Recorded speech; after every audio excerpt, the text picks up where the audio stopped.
I am now convinced that as many as 10 civilians, including up to 7 children, were tragically killed in that strike. It is unlikely that the vehicle and those who died were associated with ISIS-K or were a direct threat to U.S. forces.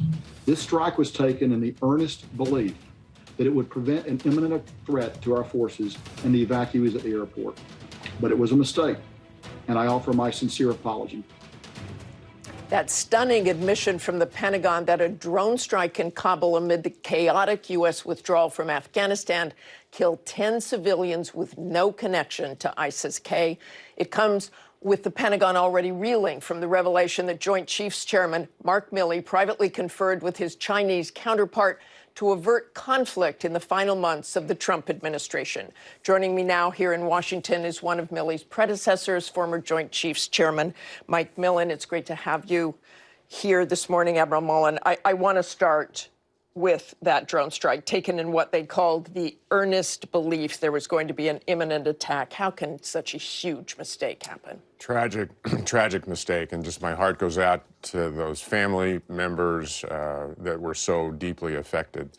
And I thought what General McKenzie did was right, admit the mistake, and apologize. And look, and he also spoke later of possible reparations. And in fact, in the end, Secretary Austin has also committed to a review that hopefully will look at accountability for this. And should there be accountability for Absolutely, I think there should. This was obviously an incredibly complex, fast-moving situation.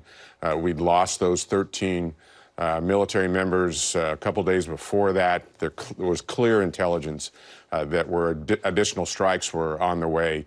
So it was in that environment in which this strike actually took place, as sad as it was. And it was almost like you had an individual, in a truck who was loading water, turned out, big water bottles, all of which sort of fitted, and it's almost as if we just got caught up in the specifics of it and stayed with it no matter what. It's almost like I remember an intelligence officer telling me, you got to be really careful. If you're deer hunting, everything looks like a deer. Yeah, and I think there's truth in that, certainly in that comparison. It was a tragic mistake. I think the Pentagon rightfully admitted that it was a mistake, and then we'll see going forward. And I just want to say the timing of this. The strike was August 29th. The New York Times had an incredibly compelling piece gathering surveillance from the ground. Obviously, they didn't have that on the day of the strike.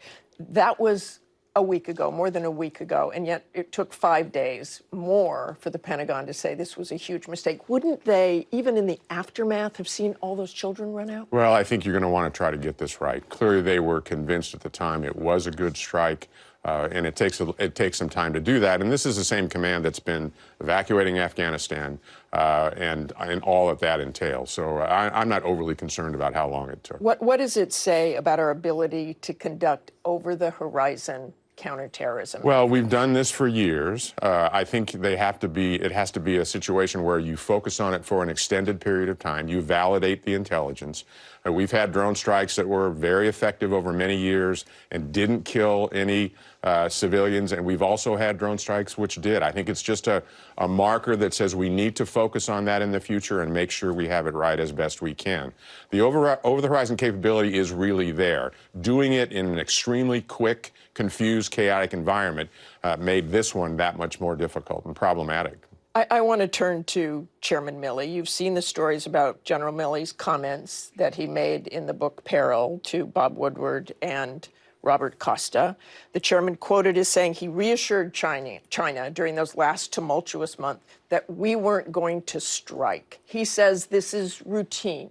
Is it routine? What's your reaction? Having communications with counterparts around the world is routine, and even having them now with China. There was a time when we had no communications with China, or we'd have a problem with China. They'd cut off all mill-to-mill connections. And so actually I'm encouraged the fact that the the line of communication is there. And this was routine. I think it was also overseen, certainly listened to by many other in the interagency process, so Milley wasn't out there by himself.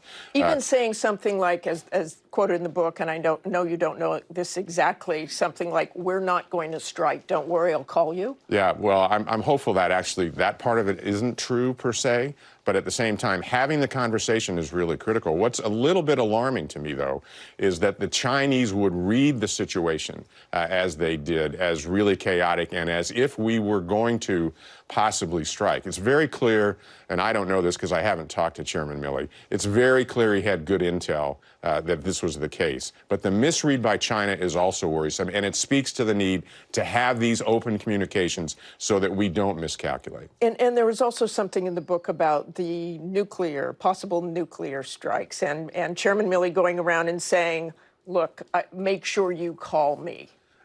To me, as I understand it, Milley went to the National Military Command Center, and he just looked the watch standards in the eye and said, "If this is going to happen, make sure you get a hold of me." And it's fairly routine that you would look everybody in the eye and say, "Do you get that?" Particularly for something this serious. Do you understand that? I didn't consider that abnormal at all. There's a part in the book also that Chairman Milley just thought Donald Trump was having a diminished mental capability. What should a chairman do?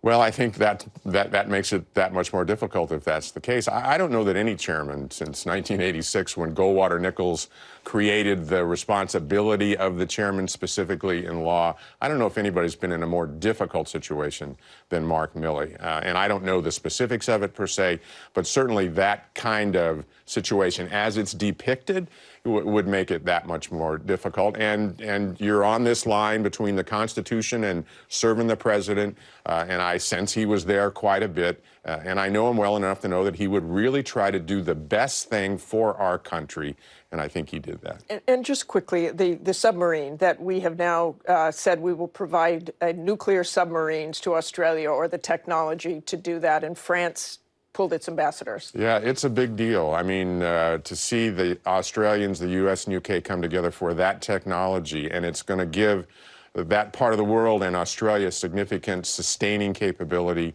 in undersea warfare that they don't have, and I think, I hope, strengthens the security environment in that part of the world. But it is a big, big change, and I'm very much in favor of what's happened. We have about 10 seconds, but Afghanistan, the withdrawal, should there be accountability? I also think there should be accountability there as well, and I hope that there is. Okay, thanks so much for joining us this morning. Always great to see you. Hi, everyone. George Stephanopoulos here. Thanks for checking out the ABC News YouTube channel. If you'd like to get more videos, show highlights, and watch live event coverage, click on the right over here to subscribe to our channel. And don't forget to download the ABC News app for breaking news alerts. Thanks for watching.